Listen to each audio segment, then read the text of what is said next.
Ayan, magandang araw guys, Matsuki TV. Mayroon po tayong unboxing ng bagong sound card. Ang sound card na to ay F998.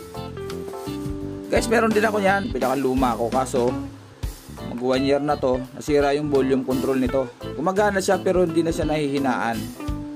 Kumbaga sa ano, pag mag-mute ka dito, kahit nakasagad na, malakas pa rin yung volume niya. Pero na-adjust yung volume palakas, pahina. Pagdating sa mga palapit ng sumagad sa off, malakas pa rin. So medyo hindi ako komportable.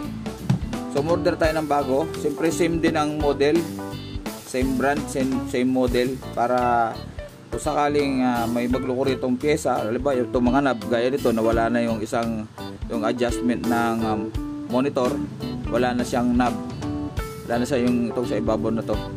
Pwede pa naman magamit lahat, kaso lang reserba lang ito. So guys, start natin ang pag-unbox. Ayan guys, continue tayo. So tinanggal ko na yung packaging nito. Actually binalot ko lang uli ng plastic para hindi last week pa ito nabili. So binalot ko lang muna siya ng plastic para hindi maalikabukan. Ayan. So mura lang to guys. Ang binili ko kasi yung ano lang, yung unit lang mismo, tsaka yung mga may kasama siyang mga cables. May kasama siyang cable na low charging cable, tsaka yung audio cable niya. Ayan. So ito siya guys. Ayan, may kasamang manual. Tabi natin to. So hindi ko na to babasahin dahil alam ko na naman gamitin, dahil nakagamit na ako niyan. So ito yung unit guys. Ayan o. Ayan. So ito meron pa tong charge, factory charge yan. Buksan natin. So ayan, ang ganda ng kanyang appearance niya sa harap. Naka-LED na siya, tapos naka-soft na yung mga ano niya, pinakang mga pindutan niya. Jelly na siya. Ito sinasabi ko, to nawala yung sa akin ito. So ito, maganda yung kanyang appearance. Murang-mura na siya guys, nasa 600 siya. Kasi meron na naman akong mga mic, dahil meron naman akong dating gamit. So hindi na set ang binili ko. Pag set, nasa around ano siya, mga 1.5 to 1.7, depende sa store na bibilhan nyo. So ito yung kanyang kasamang cables. Ayan o, yung audio cable nya. Ayan. Okay, dalawa, tsaka isang charging cable na type C. Ayan. So titisingin natin. Ako lang makakarinig, siyempre sasalpak natin dito sa ating setup. So ito, tatabi ko na to. Ito yung luma. Gumagana naman to guys, ito yung luma ko. Reserva na lang. Ayan o. At isa pang problema nga pala nito, madali na siyang malobat.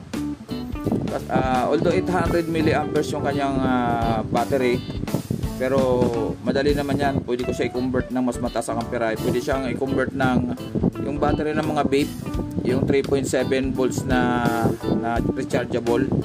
Mas mataas ang amperahe kasi mas maganda. So, ito kasi 800 mAh lang. Meron din to yung bago.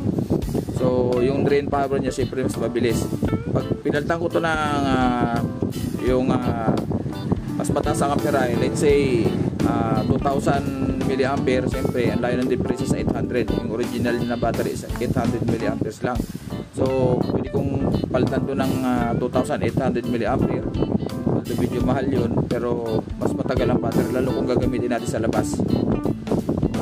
Kahit maghapon siguro or mga 8 hours, hindi basta-basta malipin. Ito, yung original niya na battery is hindi siya abot ng 6 hours na continuous playing. So itabi natin to. Ito ilagay natin sa box. Ito testing natin. So yun lang guys, hindi ko na to i-testing dahil di nyo marinig. Mamaya magla-live ako, mag-streamer ako para matesting. So siyempre pares lang naman ang tunog yan dito sa luma ko. Yan. So ang issue lang naman sa akin, kaya nagpalit ako dahil minsan ito, pag nag-reduce ako ng volume, pagdating sa mga 5% na yung volume is hindi na nagbabago, hindi na siya nahihinaan. You once, twice, 3 times a lady. gumagana rin to. Reserva ko rin, gumagana rin to guys. Kaso lang, mas maganda kasi yung mga features nito. Ayan no, buyang gumagana rin to, yung V8S. Ang issue nito ay kailangan naka-charge lagi. Mahina rin yung battery niya. Tsaka sirain talaga yung mga ganitong model. Ayun. At ang gagamitin ko rito para kunti lang ang wire is papunta lang sa monitor. Papunta lang sa monitor na CP. CP lang kasi gamit ko guys. So ito syempre sa auxiliary. Ang auxiliary nito ay tatlo. Dito. Mamimili ka dyan, katalin dyan. So, dito ko ilalagay. Ito ang ikakabit ko sa cellphone. Dito sa ginagamit ko. Dito sa ginagamit ko. Kakabit natin siyempre sa headset. Yan, dito. Kakabit natin sa headset. So, siyempre, kinabit ko tong wire sa likod. Dito sa headset natin, wala kayong narinig sa sinabi ko. So, ulitin ko lang.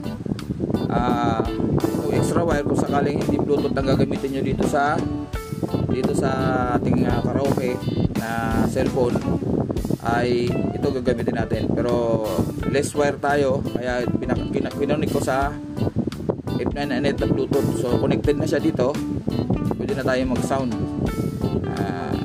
Try nga natin na makikita nyo dito yung level nyan. Ito pag tumutugtog na yan, pag tumutugtog ito, pag gumagana na to, yung biometer nyan gagana yan. Try natin. Ayan, shoutout nga pala. Physical Filipino Live TV. Ayan, naka-video ako sa iyo ha. Ayan, siyempre may ads yan. Ayan. May ads yan. So, try natin. Ayan guys, oh. Ayan. Ayan, gumagana siya. May ads lang. Ayun, gumagana yung kanyang ibig sabihin na nadidetect niya na yung ating karaoke. So, bakit di tayo mag-karaoke? So, walang sound syempre. Wala tayo CPR.